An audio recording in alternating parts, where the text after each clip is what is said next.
Erim bilan birga bo'lganimda qindan ovoz chiqadi. Bundan juda ham uyalaman. Davosi bormi, doktor?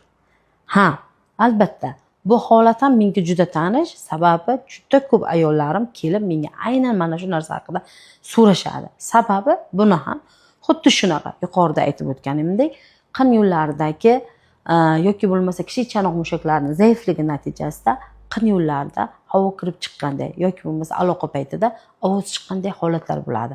Bu narsa esa jinsiy aloqa vaqtida ayollarimiz uchun ham, erkaklarimiz uchun ham juda noqulay holatni keltirib chiqaradi. Buning ham sababi aynan ayollarimizdagi tug'ruq jarayonlari, abort jarayonlari yoki bo'lmasa yuklamali ishlarda ishlashlari yoki bo'lmasa doimiy bosim ostida o'tirib ishlaydigan yoki bo'lmasa doimiy tik oyoqda ishlaydigan ayollarimizda kuzatiladigan jarayon hisoblanadi. Bu ayollarimizga ham men hozirgi kunda mutlaqo xavfsiz bo'lgan va og'riqsiz bo'lgan lazer intim toraytirish muolajasini, ya'ni yoshartirish muolajasini taklif qilib qolaman.